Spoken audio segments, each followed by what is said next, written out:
to 1. Our commentators in the final this afternoon are Mike Walsh, Cheryl Kemp and Gary Ward. Peter Meredith, who is, some would say, the best pitcher in the world. He pitched the USA to the World Championship win just a few months ago in Canada. And here we have Peter Meredith's Poneke-kilbirnie team against the Auckland Marist team. Michael Walsh, pick me a winner. Very difficult one, Gary, and Peter Meredith dominated the game yesterday, but I've maybe an upset here, Marist to successfully defend their title. Meredith to Wall. Cheryl Kemp, a grand atmosphere here this afternoon. Absolutely brilliant. The weather's great, the crowd is excellent. A little bit of a breeze there that's keeping everybody nice and cool. Perfect softball conditions and two fantastic ball teams out on the diamond. First runner on is Davey Wall for Auckland Marist, and this is exactly how they started the action earlier in the day against Cardinals. And Mike Walsh, they're taking off from where they left off. They sure are, Gary. It's a perfect start for Marist in this final. A good base hit up the middle. A great start getting your lead-off man on, especially after the way Peter dominated the game yesterday. He went a no-hitter yesterday. The opposition did not gain one hit from his pitching, and here today, the second pitch that he throws down gets dispatched to the outfield. Here comes Dean Rice into bat for Marist, and on the right-hand side of your screen, there safely at first is Dave Wall. Ball, and there's a loose one, gets away. And oh, some potential scoring action. Well, now this is the sort of pressure that was applied by Marist against Cardinals this morning, and they are a team of hustlers. They certainly are. Marist is taking the ball game straight out to Peter Meredith and PK, and that type of loose pitching getting away from Gavin Aiken, the catcher, is gift week for Dave Wall as he goes down to second base, none down. Right. Meredith ready to pitch to shortstop Dean Rice. Oh!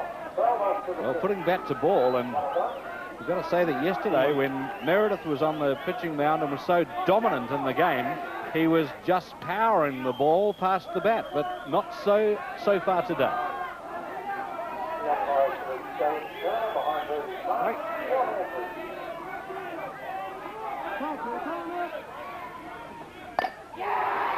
Back it goes to Meredith. There's nobody anywhere. Oh, hey, here's the pressure. Here's the pressure. Well.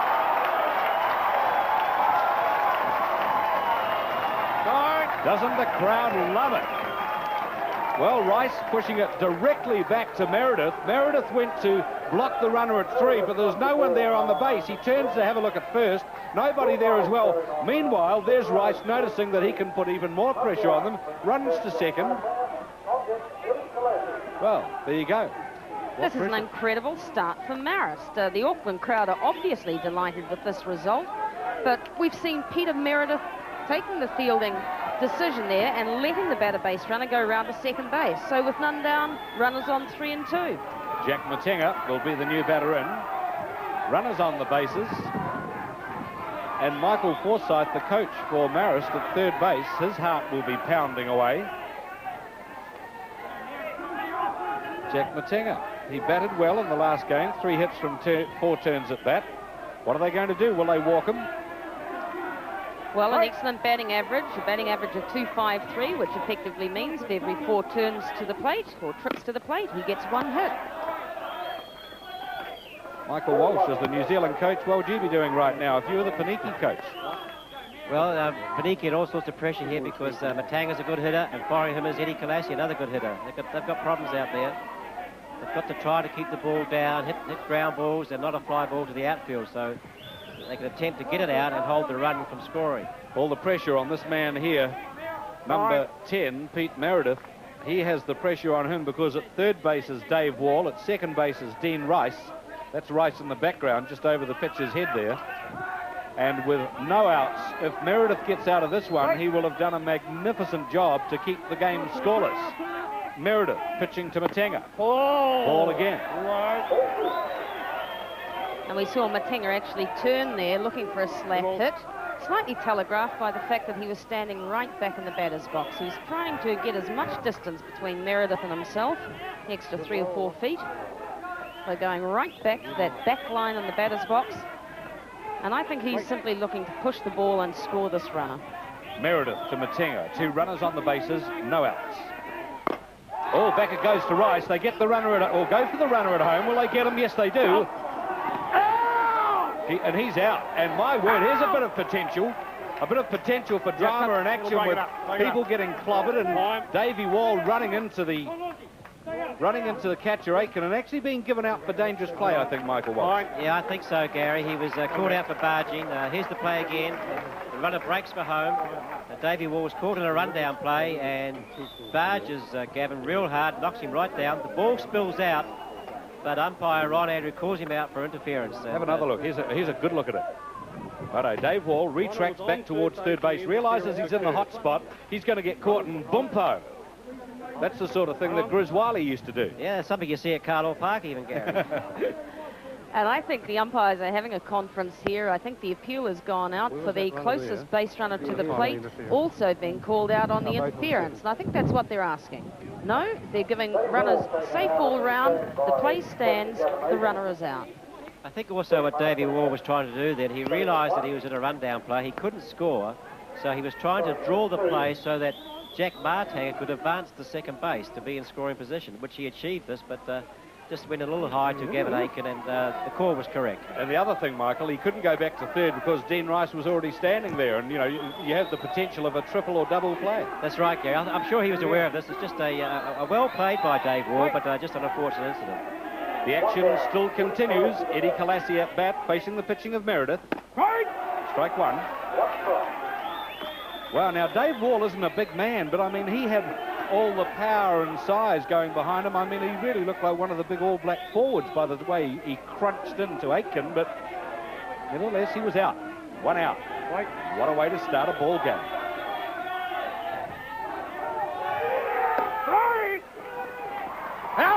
Now, there was a hit-and-run play. Now, the intention was...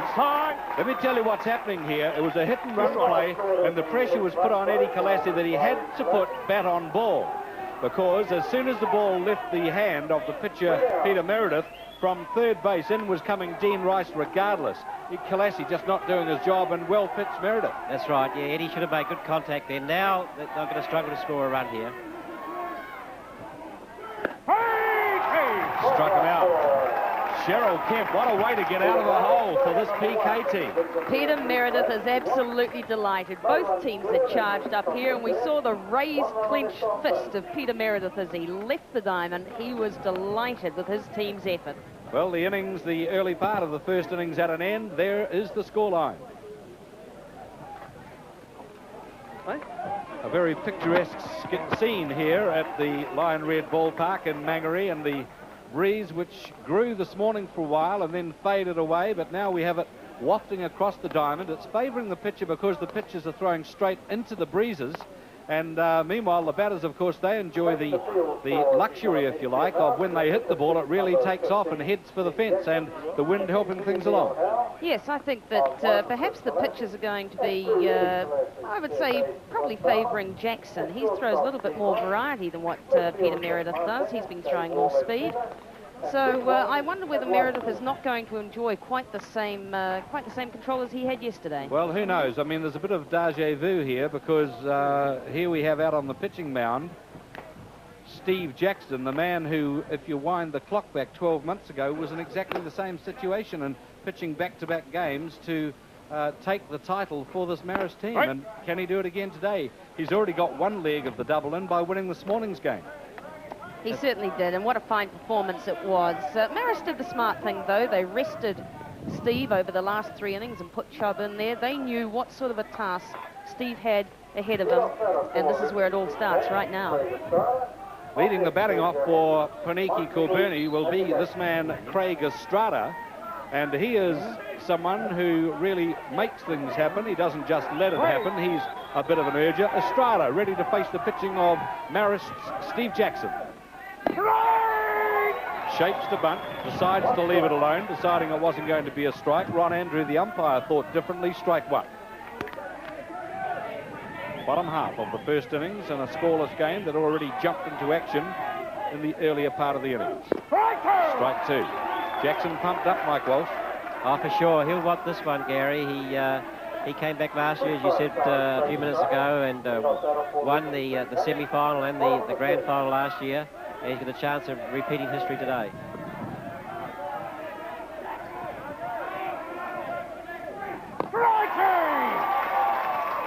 Excellent pitch there from Steve. A change-up drop right in the zone. A good start for Steve, and that's a good lead-off out. Steve Jackson, who's doing such a fine job, I see. Just dropping in there. Beautiful pitch. Now, there's Jackson. Now, he has been omitted from the New Zealand team for the series against the United States of America, which begins later in the week. And writing in the paper this morning, in the Sunday News, I see where he said, OK, they've left me out. I guess the rest of New Zealand are going to have to pay for that because I'm pretty damned wild about it, he said this morning. Strike one. He's certainly showing that that is the way he fields. He strikes out Craig Estrada, and Kerry Johansson, the first pitch he gets is a steaming strike as well. Strike one.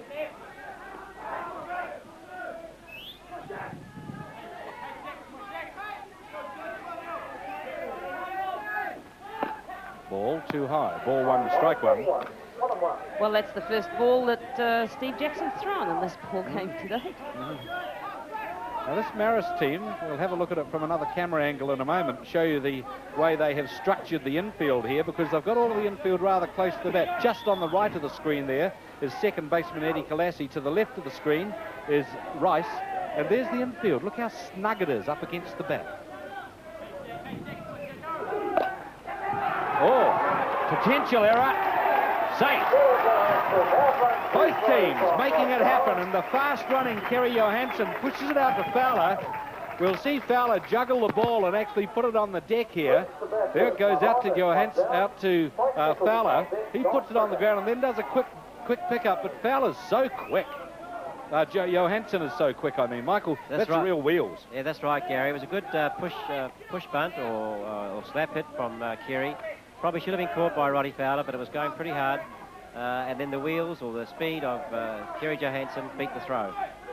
It's all happening in the first innings. Yeah, isn't it? And doesn't the crowd love it? For sure. Mike Nichols into the batter's box. Johansson at first base. Will he steal? No, not this time. Oh, good bunt from Nichols. Well, Jackson has a look at second base, but Johansson's almost there by the time he turns round. So, Jackson carries the ball over to first base, and Kalassi makes it the second out of the innings. Meanwhile, Johansson has gone to second base, and Cheryl Kemp, we have in Don Tricker, a man who Michael Walsh was saying yesterday really knows how to move the ball. Oh, yes, and I think we've all seen Don Tricker in these pressure batting situations. He's got 10 RBIs, 10 runs batted in. He's just the man batting at number 4 that obviously PK want there. Single base hit, and the wheels of Kerry Johansson on second base are going to be crossing the plate. Sacrifice down to second by Michael Nichols. Here's Don Tricker in the batter's box. And he loves this sort of pressure. More about that in just a moment. Jackson, ready with the pitch. Strike one. He is a pressure player, Michael. Oh, for sure, Gary. The bigger the occasion, the better he goes, in most instances anyway. Steve Jackson, a man left out in the woods by the New Zealand selectors for the upcoming series against the Americans. Not happy about it. He's been there in the New Zealand team for a long time. Under pressure at the moment. Tricker at bat. And looked like a strike too. Yeah, it's a good pitch, Gary, hitting the inside corner. But Don Tricker's still a very good clutch hitter, even with 2 strikes on him. He's still a tough out. Strike to the core in perfect conditions in Auckland.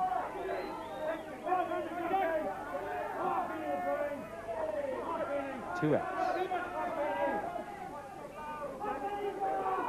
Ooh, a dodgy one to let go by. I mean, it was nowhere near a strike. Well, I don't know about nowhere near, but certainly putting a lot of pressure on Tricker was Steve Jackson, throwing a pitch that was just enough outside the strike zone that had he had a go at it, even if he had got bat to ball, it wouldn't have resulted in a strong hit. Jackson nods his approval at his catcher, Howe. Tricker, meanwhile, steps back to take the pressure off himself. Right. Ready again. Oh, hang on. No pitch, hang on. You right? Is it clear now? That was umpire Andrew. That was his voice. Tricker's got a smile on his face. Jackson did too. They both realised that they'd outwitted each other. Jackson gives the nod of approval for the signal from Howe. Shallow outfield territory, and no, it goes to the fence. The first one scores. There's Johansson, and Tricker holds up at second. And what a way to hit the ball. That's the pressure batting that Michael Walsh talked of a moment ago. Yes, great hitting from Don Tricker at a pressure situation, a final, 2 outs, 2 strikes on him, and a stand-up double to right centre field, scoring the first run for PK. Now that ball coming off the bat, it looked as though it really wasn't going to go all that far, but with these new Thunderer-type balls, they sailed. They certainly come off the bat a lot quicker than the Diamonds and the Dudleys used to. But Steve Jackson won't be particularly happy with that. 2 strikes, he was well ahead of the batter, and put the ball back there into the zone, and Don Tricker, you don't get 2 chances with Don Tricker. John Simcox at bat. Ball too high, ball 1. 1-0 the score. And a bit of loose stuff here creeping into Marist's play. We saw them earlier in the day doing everything and doing it properly against Cardinals, and they have just let the reins a little loose. Yes, Gary, I think Marist will be a little disappointed they didn't score at least 1 run in that first innings when they had such glorious chances to do so. They failed through some good defence by Poneke, and now they're trailing already, 1-0.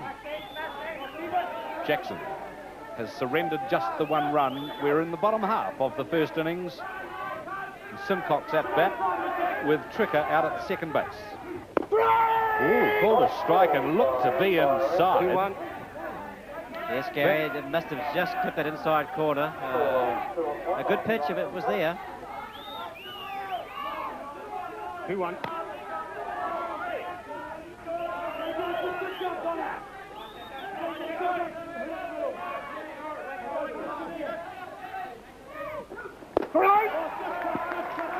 Good-looking swing from Simcox. Doesn't get to the flight of the ball, but had he got to it, the ball would still be going.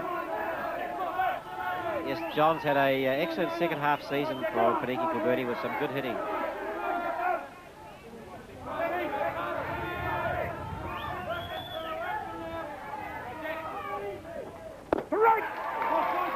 Struck him out.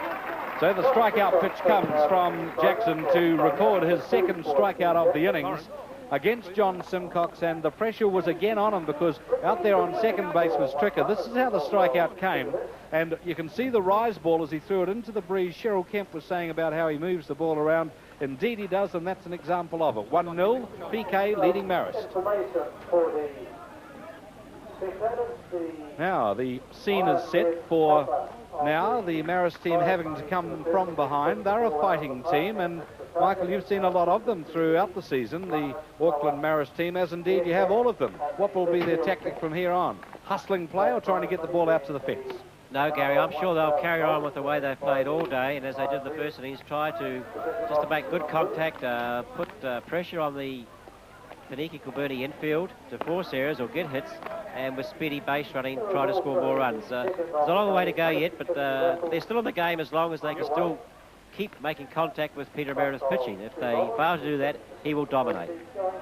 Yes, I certainly think this is a dream start for PK. They'll be very keen to stop any of the happenings in the first innings of base runners on. They'll be very keen to get this first batter and get back into the batter's box and get some more runs. Looking at the batting order for this Marist team in the top half of the second inning, starting off with this guy, Steve Jackson, then through to Chris Kalassi, then Roddy Fowler. Meredith ready with his pitch. Right!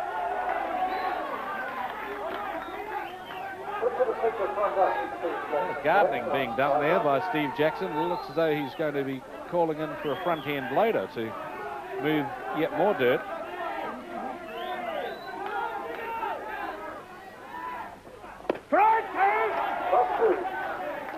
Meredith's really pumped up. See how keen he is to get that ball straight back from the catcher. Let me get on with my job. I want another shot at this guy. Pitcher to pitcher. You don't often see it these days because pitchers usually don't bat. Not so with Jackson. Ball too high. Get Jackson in a ball game like this. I mean, I think if you asked him, he'd come out and mark the diamond beforehand. He wants to do everything.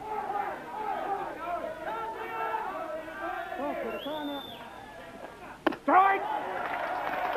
Nicely pitched by Meredith, said to be one of the top pitchers in the world, and one wonders, Mike, just what a difference it might have been with this sort of strikeout pitching if you had him at your disposal back in Saskatoon and Saskatchewan. Yeah, that's true, Gary. Would have been nice to have had Peter, but circumstances beyond our control, it didn't happen. But he's a great pitcher for sure. Chris Kalassi is the new batter. Strike one. And Chris Kalassi's got a reputation for dropping these running bunts, hasn't he, Mike? Yes, he does, Sharon. He does it very well. He's really improved over the last 2 years. He's always trying something, whether to hit the ball to the field or put down bunts, even with 2 strikes or 2 outs. He's always thinking to try to upset the defense, to try and get on base. Yes, I think it's important that Marist try not to have another strikeout at the plate. Well, Meredith has other ideas as he sails one in. It's a high rising delivery. Ball 1 strike to the call. This batter in is Chris Kalassi, the first baseman for Marist. Number 10 is Meredith. There's the running bunt that we were talking about, and that's the sort of hustling that Marist is capable of, and you predicted it, Michael, and they're doing it.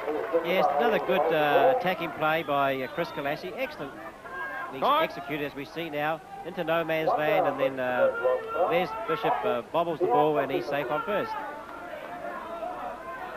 Kalassi at first. This is Chris Kalassi, brother of the New Zealand representative Eddie, and from a strong sporting family. In comes Roddy Fowler, his first turn at bat in this game. 1 out. Right. The thud of ball into catcher's glove often sounds like ball meeting bat. Fowler needs to make good contact here to move the ball to advance the runner.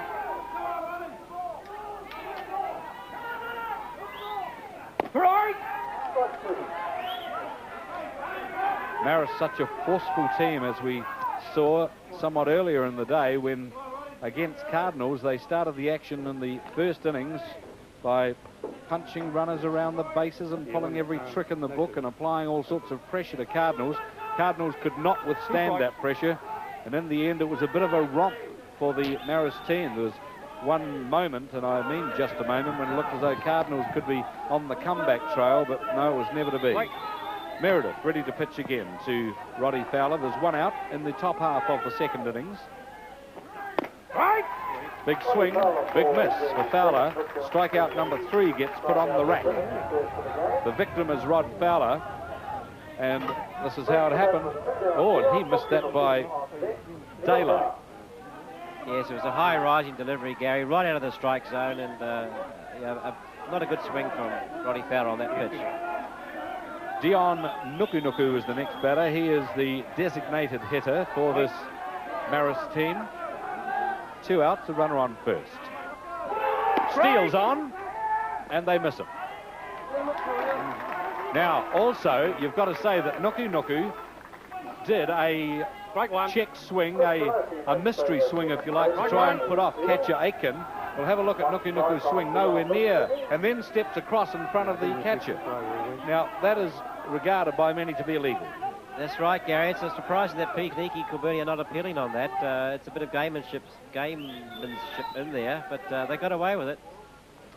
Yes, that was a definite interference. Any deliberate action by the batter to block a catcher on making a play should effectively be out.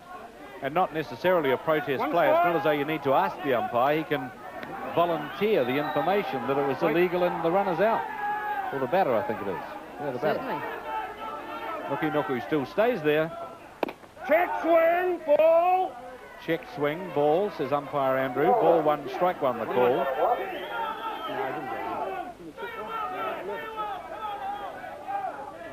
All right, fair enough.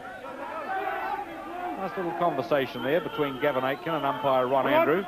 Okay, fair enough, says Andrew. He checks with his fellow umpire out there. They all agree it's a ball. 1-1 the call. Steal again. Oh, caught stealing. And there, the fast-running Chris Kalassi tried to get around, but no, he was well out. Now, moving it well back is third baseman Storer, and I don't know that Kalassi has touched the base even yet, but he's out. But okay, they're putting the pressure on, but there's the score. Wrigley's PK 1, New Zealand Medicare Marist 0, and we have finished 1.5 innings. Jack Matenga up to the left-hander's batter's box against the pitching of Meredith. Strike one. Well, there's Matenga, who bats at number 3 for this Marist team, and he really does get the bat around. He's got very good bat speed. Right.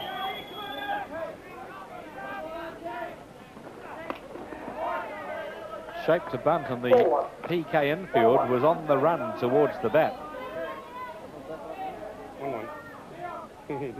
Huge sign in the outfield here on the grass, which we'll have a look at in a minute.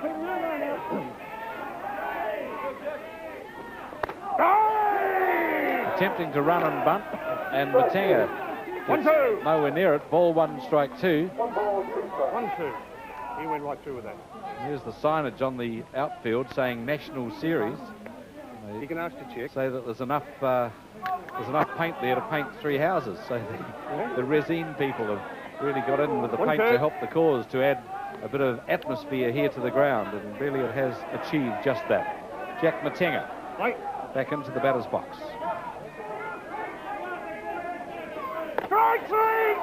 A stand-up strikeout, and that'll lift again Meredith, because batters doing that, especially a batter of Matenga's capabilities, that gives the pitcher a bit of a lift. Oh, sure does, Gary. That's a big out for Peter Meredith. It's a good pitch. It's right there. It should have been swung at. It wasn't, and it's a good out for Poneke-kilbirnie. Now with 2 outs, it brings Captain Eddie Kalassi up to bat, and it weighs heavy on Eddie's shoulders now. Well, he was a home run hitter in the previous game today. Can he pull one out for Marist against Meredith? That was the pitch to do it on. Yeah, that was right in the middle of it all.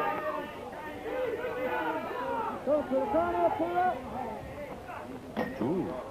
That's the first loose pitch I've seen Meredith throw in 2 days.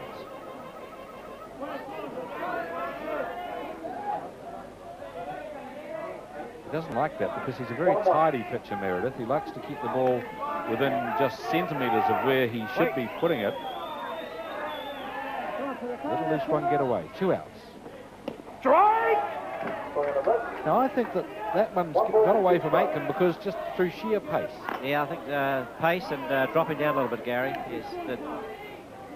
He's really throwing the ball hard now.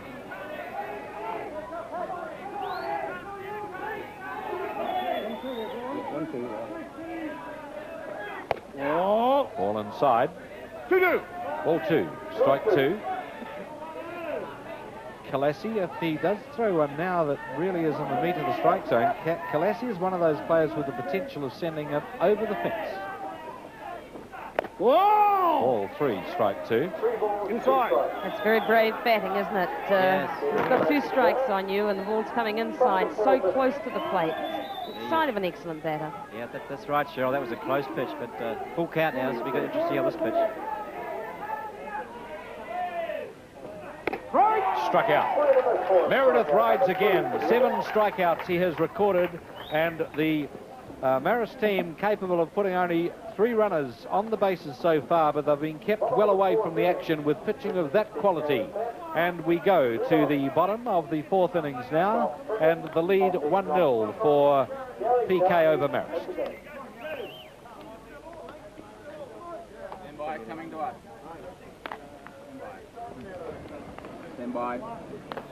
Mark Sorensen, the New Zealand captain, it appears to me that this Marist team are trying to sort of hustle the same sort of tactics against their opposition as they were against you fellows this morning, but they're not as successful against Peter Meredith. Why? No, I think Peter's dominating today, the same as what he did yesterday. They're getting back to ball a little bit better than what they did, but still Peter's he's keeping them tight. He's not giving a lot of pitches to hit, which is basically his ball game.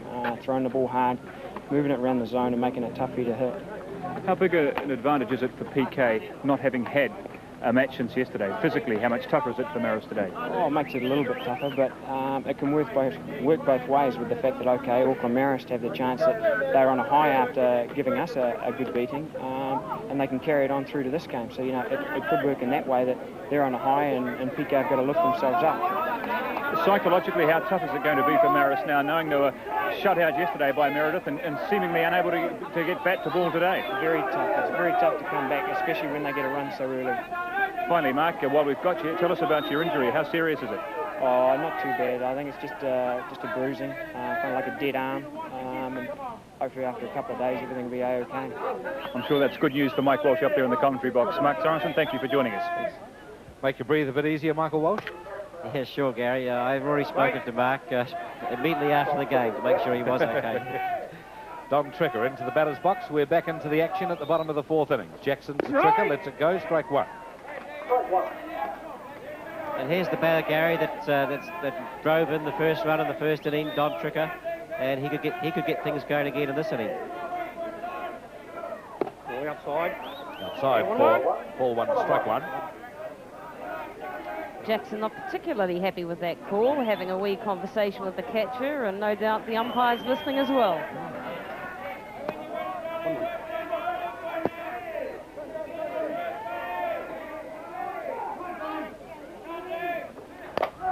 Big hit from Tricker. Is it gone? Yes, it has. The prediction was made by Michael Walsh just a moment ago that here's the man capable of doing it again. Don Tricker, who batted in the first run of the game to score Johansson, has done it again with an out-of-the-park home run. It never looked like going anywhere else after it left the bat, and what a beautiful swing. Mike Walsh, what a hit. Yes, here we see it again, Gary. He just gets all of that pitch, follows all the way through with his swing, and it was left centre field all the way, home run. Great batting by Don Tricker, especially in a final like this. He's leading Poneke all the way to that trophy down there in front of the crowd. 2 runs to 0. Well done, Don Tricker. And Mike Forsyth must be asking himself, what do we have to do to stop this batting machine of PK, and in particular Don Tricker? I wonder whether he's going to start warming Chubb up soon. Well, with 2 runs behind, it's going to be a difficult one for them to catch, because Marist just don't look like doing too much damage against Meredith. Meanwhile, here's Simcox in the hitting action, but getting it out gently, if you like, to Rice at shortstop to make it 1 down in the innings. Actually, Gary, I think we missed that, but that was a pinch hitter in there for Simcox. It was Mike Law's batting, but he's taken out anyway, so that's 1 out. Yeah, I think we've still had the heart beating after the big hit from Don Tricker. So Simcox temporarily out of the game, and in there was Mike Laws, but he's out with no damage, and Gary Cartney is the new batter in. Kick, swing, ball one. Ball 1, the call. There's no such thing as a foregone conclusion in a game like this with 2 runs up, and the Marist team still 3 turns at bat remaining, but one sort of gets that sinking feeling so far as Marist is concerned. Yes, PK have certainly taken the initiative. Peter Meredith is doing his job in the middle. And that's a pop-up. Chris Galassi taking the easy out. But PK have certainly taken the initiative here. They've taken the ball game right to Marist. And Peter Meredith is certainly doing his job in the middle. So Marist have to really start moving this ball around if they have any chance of getting back into this ball game.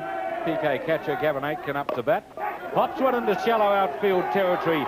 Gets to first base, has a look at second, has a go. He should be a goner, but he's not. All right, the throw from Matenga had to be on the button to get Gavin Aitken. It wasn't. And meantime, Aitken turned the corner, had a look at second and said, yeah, this will do me. Righto, it's a gentle swing, just lobs it over the infield. Moving back was Rice, moving in was Matenga. Neither of them were the bolters of getting the ball, and here he turns the corner, stokes it in for second base. The throw from Matenga, not on the button. Galassi fumbles it, and not his fault at all. He's safe. Yeah, good aggressive base running there by Gavin Aitken, putting pressure on Marist. Well, as Marist did to Cardinals this morning, so PK are doing to Marist this afternoon. Stretching bases, forcing bad throws, and the runner in scoring position with Les Bishop at the plate.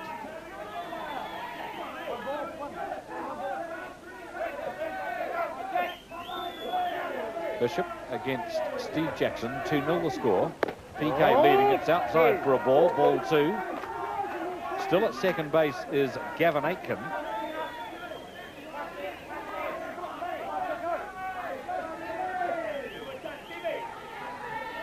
Bit of a stiff breeze blowing across the park, helping the batters. All 3. So Steve needs to get back in now against this batter. 3 balls on him. No strikes. He's got to get back in now and get this out. But he decides to intentionally walk him, which creates a force play with runners on 1 and 2. Time. Timeout called, and I just wonder why. What's this timeout for, Michael? Oh, I see. A substitute runner going in. They'll probably bring in the DR, the designated runner, which is Murray Ray, and he will run for Les Bishop. A deliberate walk by Steve Jackson against Bishop to put 2 runners on the bases now. Second and first are occupied. Mark Storer, the number 9 batter for PK, comes to bat. And there are 2 outs.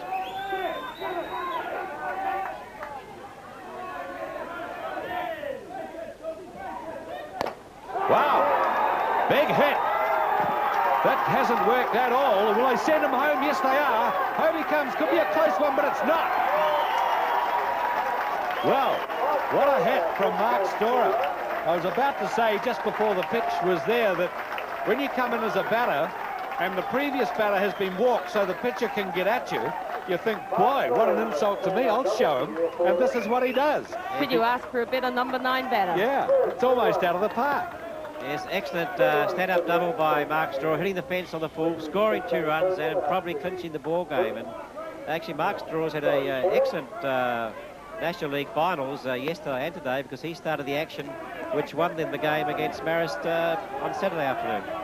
And interesting to see PK stretching that last base runner to the plate when he should have been out cold, but once again attracted the poor throw under pressure. And PK take the scoreline out to 4-0.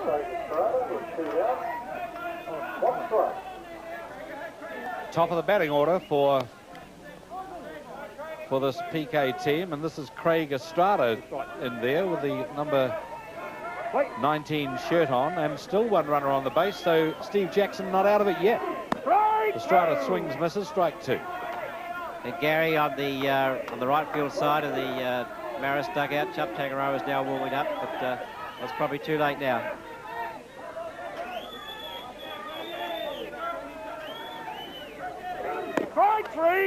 Strikes him out. The innings comes to an end with Estrada having been struck out, but not before 3 runs were scored in that innings to add to the 1 scored earlier to make it 4 runs to 0. That's how it happens.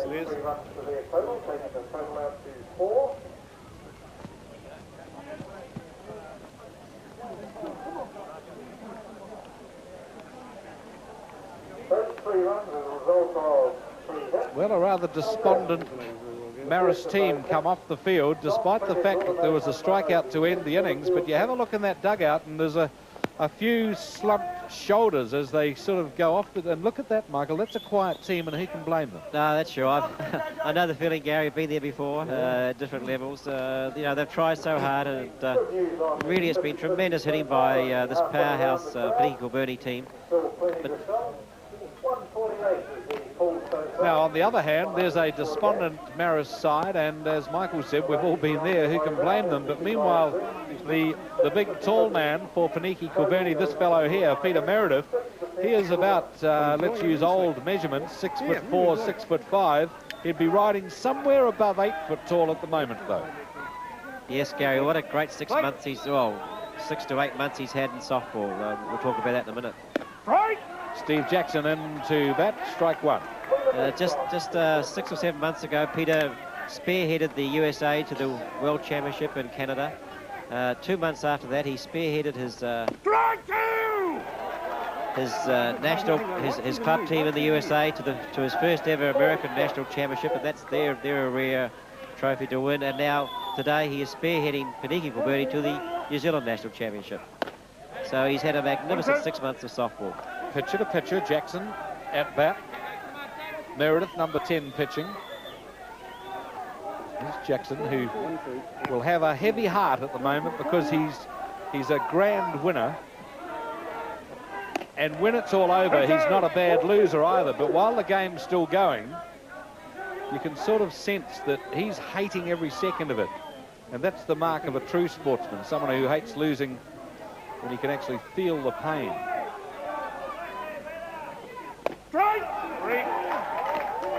Struck out as Jackson. Number 8 strikeout for Pete Meredith. He really is in control of things, Meredith, now. Look at this dropper that he throws down. Jackson tries to get to the flight of the ball, but it just kept going away from him. Yes, Gary, another good pitch. Peter's in complete control now. This Marist are going to find it very hard to score any runs at all. Kalassi, strike one. This is Chris Kalassi at bat.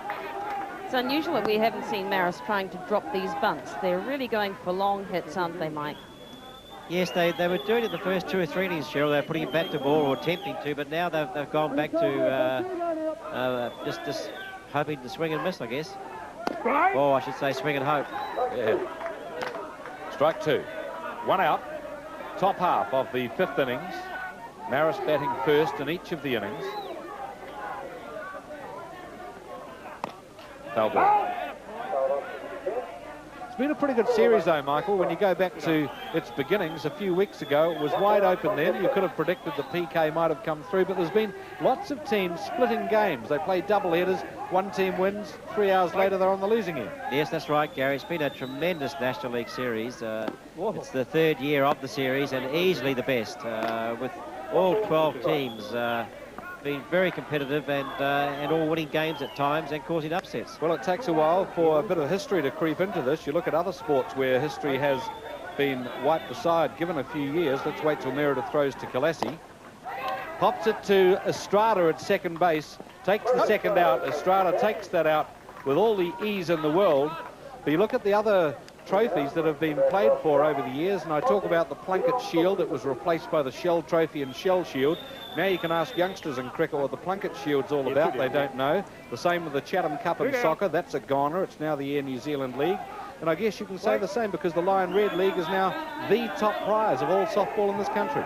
Yes, that's for sure, Gary. For the club teams, that's their ultimate goal. And Mike, haven't the scorelines been incredibly high in this series? Is this because of the new ball, or is it improved hitting by New Zealand? Yeah, you're right, sure. I've been wrong all 6 weeks with the scores. even during this series, not so much picking winners, but picking the scores.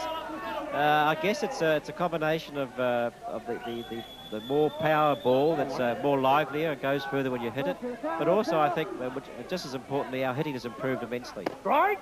Against pitching of the calibre of Meredith and seeing it week after week, and Jackson and Tangaroa and any number of other pitchers around the country who get the ball through very quickly. I mean, it's just a matter of time before the batters start improving. Yeah, that's right, Gary. And I guess with the ball getting hit, we see the 3rd strike being let go again by Roddy Fowler for the 3rd out in the 5th inning for Marist, and they don't score. Well, let's have another look at this. And here is the strikeout from Meredith, and says, you can go away, struck out, my dear old thing. The innings is all over. 4-0, Wrigley's PK, leading Medicare Marist.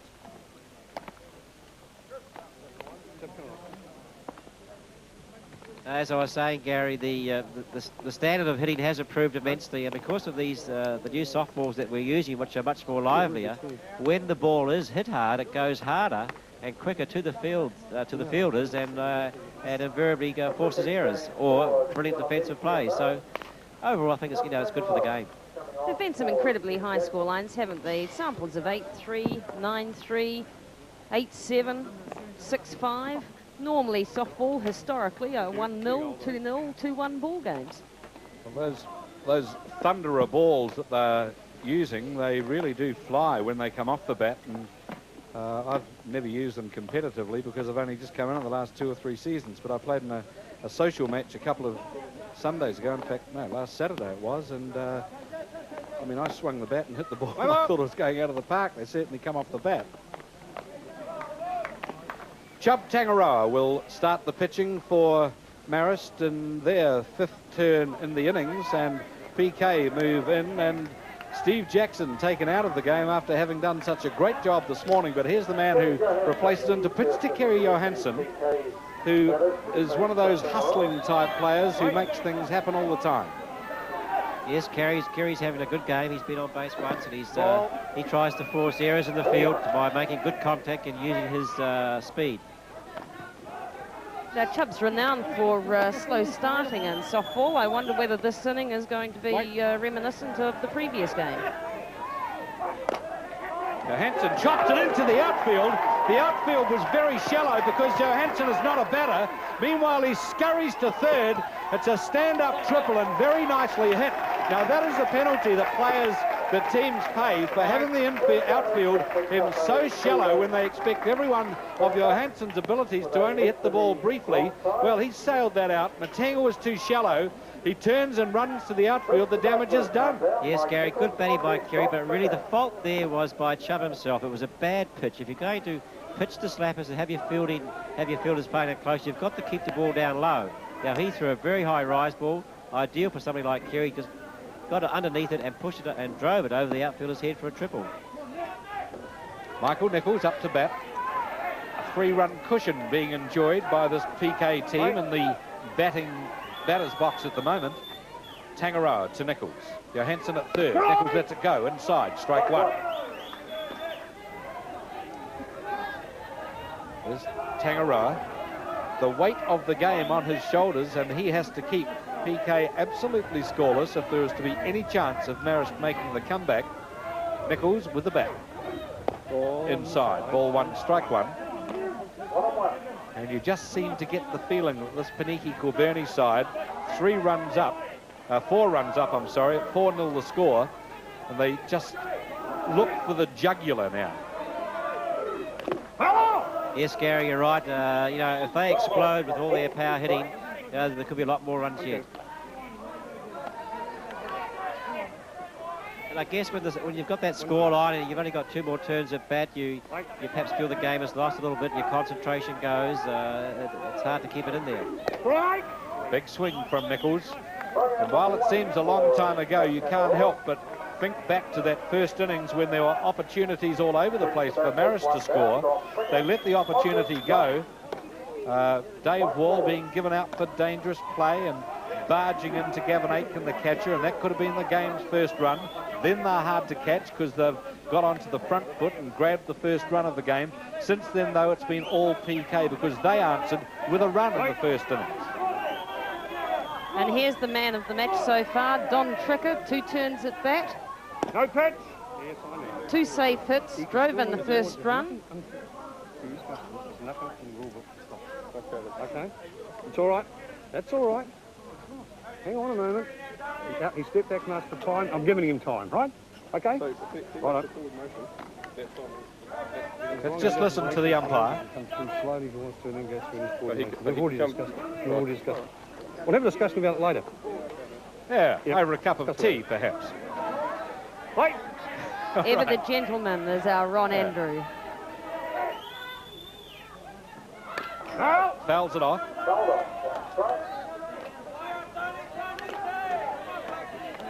Poneke-Kilbirnie had the ideal batter up here. He's their best clutch hitter and probably one of the best clutch hitters in the country. There's a runner on 3 and only 1 out. Don Tricker, the home run hitter, last time up to bat.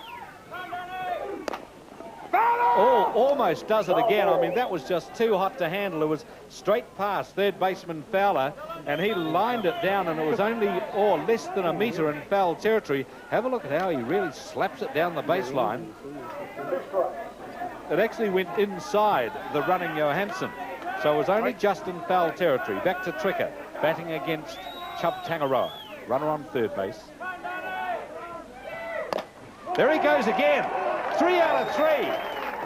Well, scores the run. In comes Johansson to score run number 5 for Poneke-kilbirnie.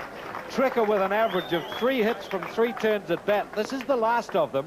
A really great swing. He's done it off both the pitches to collect the hits. And Meredith may well be the man of the match and most valuable player, you name it, but Tricker's got to be in with a mention. Oh, for sure, Gary. Tremendous batting in a final like this.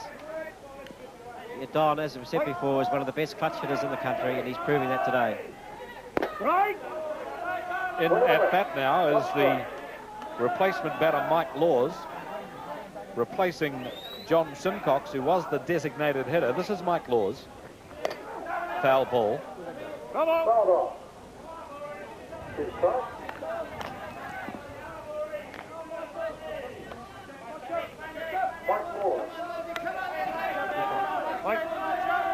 Mike Laws. Strike 3! You're struck out, Mike Laws. And a stand-up strikeout like that is something that PK don't need because they have the initiative. But, however, at 5-0, I guess it's almost academic. We have seen a lot of these stand-up strikeouts, haven't we, Mike? And it's been disappointing. That's a great hit. Great hit. Advances Tricker down to second base. Yes, Cheryl. Gary Cartney safe at first base. Sorry, Cheryl. Yes, once again, it looks as though PK's power batting is about to explode. Well, they bat so far down the list. I mean, here we have Gavin Aitken coming in, and so far in this game, he's been 2 for 2 as well. He's collected 2 hits. He's been on base every time. I mean, they're just such an up-and-atom team, this PK, when they start hitting the ball, and it gets to be infectious. I mean, one starts and they think, righto, if he can do it, I can, and then there's 2 on base, then the guy who's following, Gavin Aitken in this case, he says, right, those 2, I'm as good a batter as they are. That's right, Gary, and I guess it's the old story, when you're hot, when you're not, you're not. Right. Aitken against the pitching of Tangaroa. Gentlemen, I think Mike Forsyth would have to be thinking about bringing Jackson back into the game. 4 batters, 3 safe hits and a strikeout is not a great substitute pitcher. No. However, the damage is done, I think, Cheryl. At 5 runs up, I could go out there and pitch for PK. No, that's an exaggeration. Yes, I didn't like to say that. Yeah. Yes, that definitely is an exaggeration. I withdraw and apologise for that remark. We're back to Gavin Aitken. Batting against the pitching of Chub Tangaroa. We're in the bottom of the 5th innings, and PK just looking to keep on building on what they've already established. Foul! Chopped into foul territory. Gavin also is having an excellent final, but he's also had an excellent weekend. He's played very well right through both days.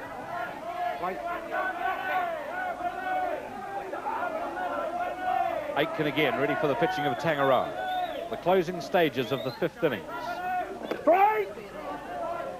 2-2. Strike on Aitken, who is somewhat mystified by the call. Ball 2, strike 2.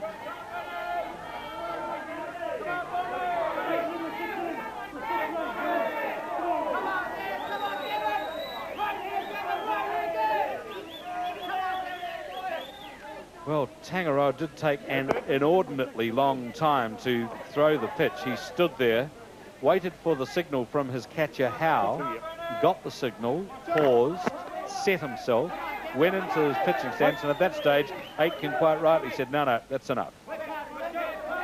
Tangaroa to Aitken. Ball outside. Ball 3, strike 2 to call. He's getting behind again, Gary, so that means he has to come into the zone now, and Gavin's in a hot streak. He could be another run here. Aitken ready for the pitch from Tangaroa.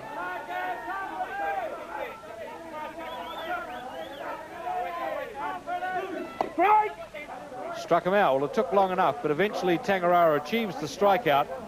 The run again scores for the PK team. They have so far scored all of these runs at the expense of both pitchers, so no one gets left out. And there it is, 5 runs to 0, an unassailable lead as we now prepare for the 6th innings, 5-0. Okay. Well, here we go with a dejected Marist team awaiting some scoring action from the boys in blue from the north, but as endeth the What a bloody mess. summer season for club play, so too do the chances for Marist to take anything out of it. Yes, I can't see Marist coming back from this position. PK have got the initiative. Peter Meredith is firing, throwing the ball really hard in there. I just can't see Marist coming back from it. Mike? Mike can do a little bit nod in agreement. Yes, I think you're right, Cheryl. I think the game is gone for them. Peter Meredith's too tough a pitcher to get 5 runs back. However, full credit to them. They are the defending champions. They've come all the way back through the season and got to the final again. So that's got to be a creditable performance. Opening the batting for the Marist side from Auckland will be Dion Nuku, their designated hitter. You getting that team to go away? Umpire Andrew having a little talk with Nuku, saying, are you in that team to go away? Great trip. Right, Gary, that's the Dion's in the under-19 Yeah. New Zealand team to go to the World Championships in Canada in June. It's a rather casual old scene out there. It's sort of discussing whether or not they have sugar in their coffee or not next. Nuku faces Meredith. Ball 1 outside.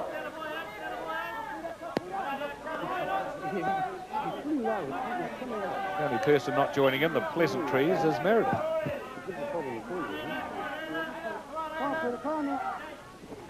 Ball outside. Ball outside again. Okay, now Meredith not too happy about that, but let's have a look and see how close it was to the strike zone. And here it comes in. Oh, yeah, certainly heads outside. And, yeah, that was far enough outside to be called a ball. Definitely a ball. Meredith, ready again, ball 2. Right. And probably the same pitch again there, Gary. Yeah. This time, Nuku swung. And not even a foul ball. It just got away from catcher Aiken. Ball 2, strike 1. Okay, thanks. 2-1. This is the top half of the 6th innings we're now in.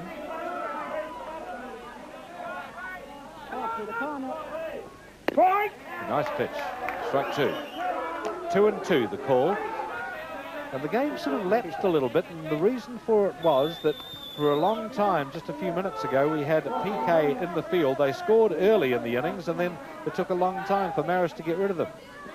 Strike 3. Meanwhile, the heat went out of the game, but it's warmed up again with the arm of Meredith, who strikes Nuku out to record his 10th strikeout of the game with this pitch here. A little riser which started to climb late in its flight, kept on climbing, and in will come a replacement batter, and it's Richie Howe, who now comes into the game. Richie Howe, who has figured in quite a bit of the play this season and had an injury of some sort, didn't he, Michael? Yes, he did, Gary. He injured his knee about 3 or 4 weeks ago, diving for a catch in one of the National League games.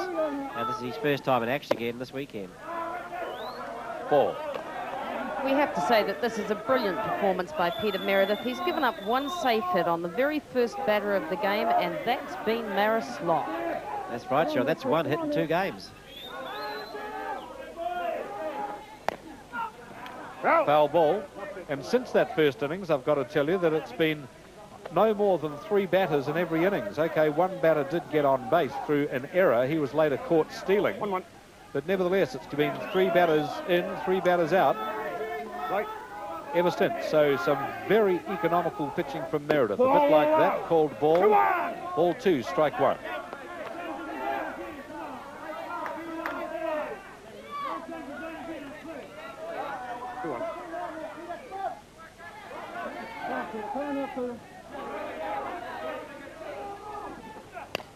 Foul ball.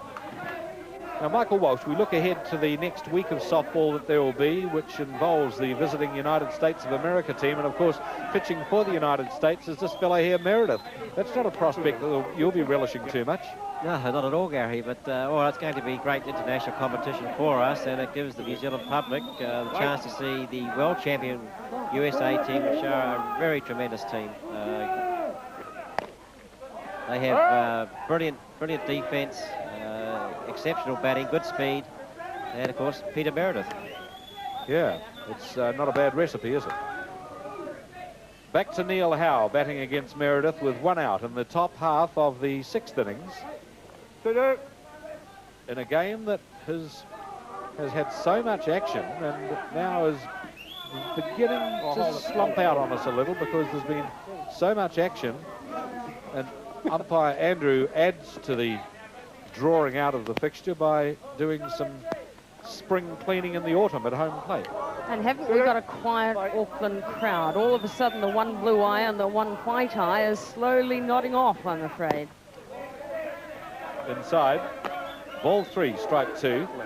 Yes, Gary, perhaps at the end of the innings we can explain just what a great year it's been for Wellington softball after this inning. Okay, Howe against Meredith, struck out. Righto, the statistics make interesting reading now because here is the 11th strikeout just recorded with this pitch here from Meredith past the swinging bat of Howe.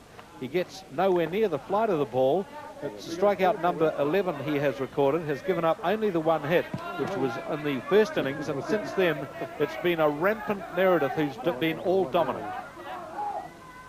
He must be absolutely delighted with this weekend's performance and effort, and I'm sure his coaches as well. I think we have to give credit, though, to catcher Gavin Aiken, who's caught to Peter Meredith throughout the league series. Gavin's called good shots, and he's had to stop some pretty powerful pitching there. Meredith to Dave Wall.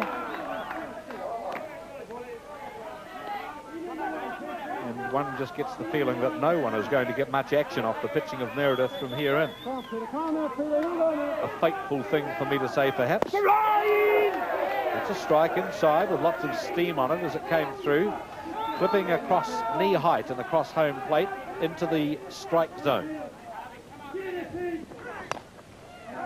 Into foul territory, that one, and scurrying in to try and take the catch was Tricker, but he couldn't get at it, although it did hang up there for a while in the breeze. It was just too far into foul territory. Here's Dave Wall at bat. And will we ever forget the magical night in Saskatoon when he hit a home run with loaded bases to score 4 runs for New Zealand, then later in the game batted in another 2 as New Zealand had a 6-4 win over the United States of America. Yes, that was a night that Davey will always remember. Magnificent performance by him. The pitcher for the USA in that game, of course, was not Peter Meredith, but another Kiwi, Steve Schultz. Dave Wall facing the pitching of Meredith, 2 outs. Ooh. A loose one from Meredith, ball 2, strike 2, and skipped onto the deck as it came through. Well, I think on today's performance he can be forgiven for that one slight wayward pitch coming through. Absolutely tremendous performance this weekend. Ball 3 now, he's just being a little bit loose with those pitches. I mean, he can afford to drop behind as he has, and here's Gavin Aitken going out to say to him something like, well, you tell me, Michael. Well, I guess he's just saying, you know, how do you feel? A little bit loose, let's get him in there. There's 2 outs, we only need 4 more, and we're national champions. Yeah, go and open a tinny or 3. Yeah. Full house, says umpire Andrew. Ball 3, strike 2. There are 2 outs. Top half of the 6th innings. Meredith to Wall. Wall again fouls it off, so he's seeing the flight of the ball all right and getting the bat round quickly enough.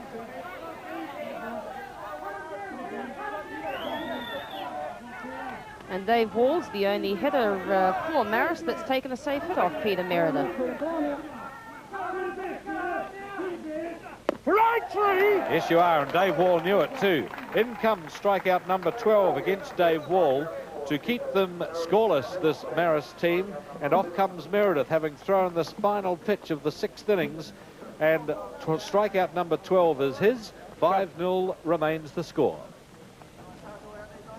Michael, you were mentioning about the Wellington success from the softball point of view. Let's elaborate on that. Right, it's been a great year for Wellington's men's softball because in just 3 months ago at the Winfield Provincial Nationals in Invercargill, Wellington defeated Hutt Valley in the final to win the trophy for the first time in 6 years. just a couple of weeks later, Wellington under-19 team won the national championships in Christchurch. Another month after that, the Wellington team won were runners-up in the Colts National Championship. And now it looks like Poneke-kilbirnie going to be the national club champions for 1988-89, and also from Wellington. So it's a great year for Wellington softball. A bit of clowning around going on in the PK dugout. He can blame them because we all love a winner. In comes the new batter for the Poneke effort.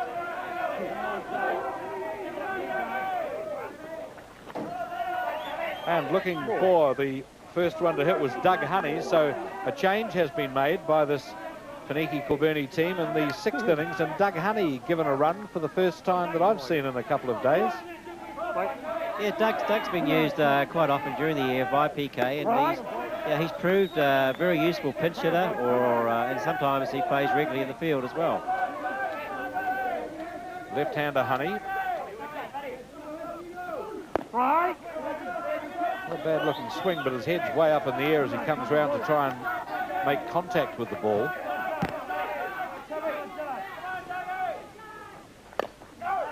Gets bat to ball this time. I remember a couple of seasons back, Michael, he had a bit of a dream run, and every time he swung the bat, the ball seemed to sail to the outfield. Yes, he's had hot streaks, Doug, now and again, but not as consistent as he used to be. Foul ball again, so at least he's got his eye in.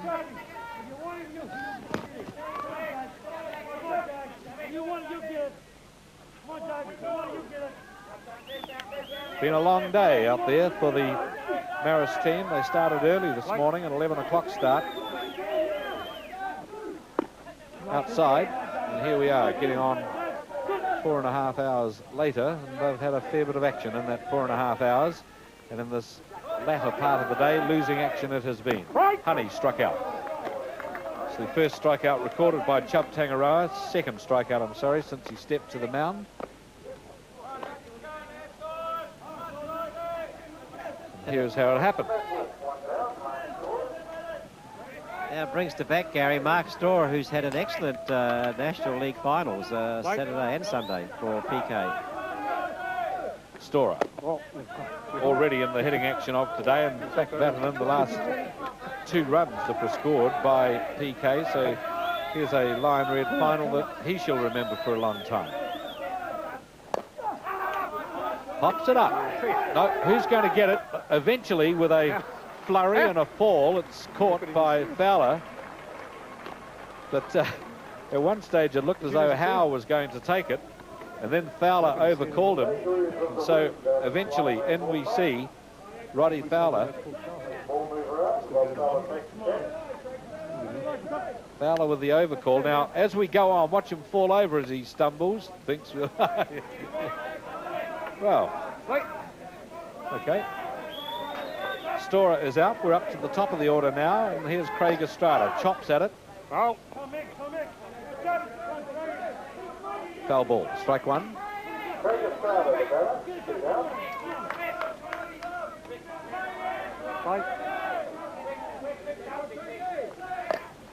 Help! Killassie takes the catch to end Estrada's turn at bat. So 6 innings have been completed by the Poneke-kilbirnie team. No adding to their score then, but they do have, here's Estrada chopping it out to Killassie. Meanwhile, of course, the runs galore have been scored, and the final score, 5-0 after 6 turns at bat by both teams. We now go to the top of the 7th, and 3 outs will end this fixture. Yes, Gary, this will end the National League finals for 1988-89, and also the domestic season, apart from international games the next coming week, for another 6 months. But it's been a wonderful year for Poneke-kilbirnie. They've won the Wellington Championship. They won the Vic Guth Invitational Tournament in Auckland about 2 months ago, and now they're going to be the national champions. Looking ahead for next season, Michael, what's in store for the summer of 89-90 for New Zealand softball internationally? There's still being worked on yet, Gary, by John Voyle. So we don't really have, there will be international soccer of some description, but not quite finalised as yet. Dean Rice steps to the batter's box for the top half of the 7th and final innings. Ball outside off the first pitch. In very close is Craig Estrada. In not quite so close at third base is Mark Storer. And so the pressure being kept on this Auckland Marist team right to the death knot. Ball too high for ball 2. Now this is the top of the batting order for Marist, and this is where they have done the damage throughout the day and indeed yesterday. So if they're going to end this game with a rattle, this is their opportunity. Yes, third time to face Meredith. It's now or never. Time is most definitely running out. You only need 3 outs for the end of the ball game. But who better could you have than Dean Rice standing at the plate? Great wheels, Mike. Good seer of the ball, manages to move it most times. Right, yes he does, Cheryl. He's come over a serious injury 6 months ago. Wow. Excellent play there, good defensive play by Meredith. Up a bouncing slap hit over his head. Here's the slap hit by Dean Rice, a good one, high. Pulled down by Meredith, and there's the throw. Good play, good defensive out, and a vital first out. And that wouldn't have been easy to grab, Michael. It would have had a fair bit of spin on it. He didn't get his glove anywhere near it deliberately and had to grab it with what they call your meat hand. Right, he had no time to get his glove hand to the ball, so it was the bare hand, and he pulled it down and threw it well. Good out. Matenga at bat. Strike 1.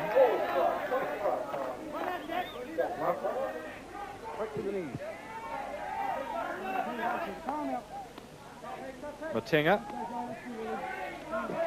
against the pitching of Peter Meredith.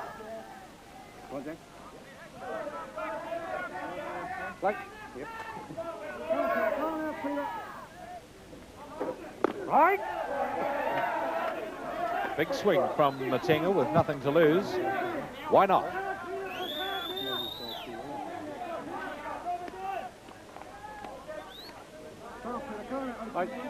Jack Matenga with 1 out against the pitching of Meredith. Gets it into the outfield. Out there is Cartney. Gloves the ball very nicely, does Cartney, and makes it the 2nd out of the innings, and 1 out away from being the victors of the Lion Red Series is this Poneke-Kilbirnie team, which has swept much before it, almost everything before it in the season. There's Cartney's catch. 2 outs, and Eddie Kalassi may well be the last piece of activity in this club season of 88-89. Meredith gets the first one past him, strike 1. And if ever there was a time for a captain's knock, Gary, this would be the time. Well, they've stayed scoreless in their 6 2/3 innings. 1 strike. Make that 2 with a foul ball.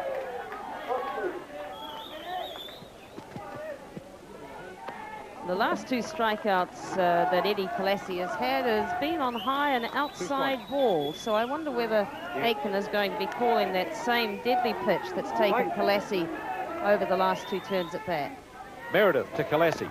And it's high but inside, and he just gets a sliver of bat onto ball, enough to skip it into foul territory, strike 2. Meredith, a slap with the ball onto his left thigh before marching onto the pitching mound to deliver what he hopes will be the last delivery of the game. Meredith to Kalassi. Foul ball again, so Kalassi staying in there. There's a man who never gives up. Let's get on with it, though, says Meredith. He's straight back onto the pitching mound. Gavin Aiken, a last word before trotting back. So the National Series into its closing seconds. Kalassi at bat against Meredith. 2 outs, 2 strikes. Struck him out. The 13th strikeout of the game recorded by Meredith, and is he a happy man? Look at that. He's done it all for himself over the past 6 or 12 months, and he's been all dominant on the international pitching and softball scene. He towers above his teammates, as indeed he does as a player. The season comes to an end, 5-0 the score, The runs being scored in the first innings by Kerry Johansson, followed by Don Treacle with a home run, then Gavin Aitken and Les Bishop being batted in by Mark Storer, and to finish the scoring action it was Kerry Johansson again. So a grand performance by this Poneke-kilbirnie team. Wrigley's PK are the Lion Red Series winners for 1988-89, and thoroughly deserved winners they are. Mike Walsh, the coach of the New Zealand team. Next weekend, of course, a very busy and important one for you, Mike, with the internationals against the American team. Given the fact that they beat you in that final a couple of years ago at the World Championships, how do you expect the New Zealand team to go next weekend? Well, obviously, it's going to be hard to beat the US team next week. They're the world champions. They have a great team, and of course, they've got the magnificent pitching of Peter Meredith, which you've seen today and for the past 6 months in New Zealand. However, we have some new members in the team. We have a keen attitude. The players want to perform well. We're looking at expanding our game a little bit more to improve it and hopefully put pressure on the US defence and score some runs. Well, given the domination that Peter Meredith showed over some of the best batters in New Zealand here this weekend in this series, are you worried that you've got the batting strength to be able to hit this man around the park?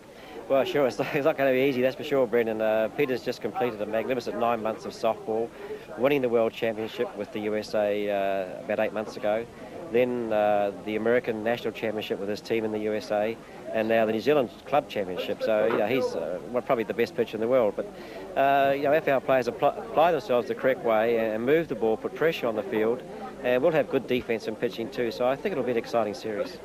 Congratulations to PK of Wellington, the 1989 New Zealand domestic softball champions. And that concludes what has been a very busy weekend for the country's top players, but many of them will be back in action again next weekend with 4 international matches between New Zealand and the United States scheduled for Christchurch. And you can see those matches on Sport on 1 on Saturday and the remaining 2 on Sunday Grandstand the following day. So just repeating the news before we go from the Lion Red Ballpark this afternoon, PK of Wellington, Poneke-kilbirnie, the 1989 champions, beating last year's defending champions Auckland Marist in a thrilling final by 5 runs to 0.